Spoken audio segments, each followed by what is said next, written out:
धामणी खोऱ्यात चुरशीने मतदान. कळे जिल्हा परिषद व वेतोळी पंचायत समिती मतदारसंघातील उमेदवारांचे भविष्य मतदान पेटीत बंद. उद्या सोमवार दिनांक 9 रोजी निकाल लागणार. धामणी खोऱ्यातील कळे जिल्हा परिषद मतदारसंघ व वेतोळी पंचायत समिती मतदारसंघात अतिशय चुरशीने मतदान झाले असून जनस्वराज्य शक्ती पक्ष, नरके गट व इतर पक्षांच्या उमेदवारांचे भविष्य मतदान पेटीत बंद झाले आहे. त्यामुळे आता सर्वांना निकालाची प्रतीक्षा लागल्याचे दिसून येते. जिल्हा परिषद व पंचायत समिती निवडणूक कार्यक्रमांमध्ये गेली 10 ते 15 दिवस घरोघरी, गावोगावी प्रचार सभा, वैयक्तिक भेटीगाठी यामुळे कळे जिल्हा परिषद व वेतोळी पंचायत समिती मतदारसंघ असणाऱ्या संपूर्ण धामणी खोऱ्यातील राजकीय वातावरण ढवळून निघाले होते. अखेर दिनांक 7 फेब्रुवारी रोजी मतदान प्रक्रिया पूर्ण झाली आणि उमेदवार, नेते, कार्यकर्ते यांचा जीव भांड्यात पडला. काल प्रत्यक्ष मतदाना दिवशी आपल्याच उमेदवारांना जास्तीत जास्त मते कशी पडतील यासाठी प्रत्येक कार्यकर्त्याची धडपड दिसून येत होती.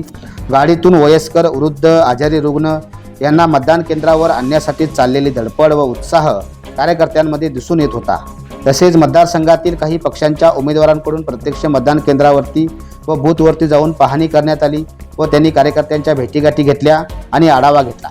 त्यामुळे धामणी खोऱ्यातील वेतवडे, गोगवे, कोदवडे, सुळे, वाघुर्डे, अक्कुर्डे, हरपवडे, अंबर्डे, पनोरे यासारख्या गावामध्ये चुरशीने मतदान झाल्याचे दिसून येत होते. त्यावेळी प्रत्येक बूथवर असणारे केंद्राध्यक्ष, इतर निवडणूक कर्मचारी, पोलीस कर्मचारी, होमगार्ड, पोलीस पाटील, आशा सेविका, आरोग्य कर्मचारी, ग्रामपंचायत कर्मचारी यामुळे या परिसरात निवडणूक काळात कोणत्याही प्रकारचे गालबोट लागले नाही किंवा अनुचित प्रकार घडला नाही.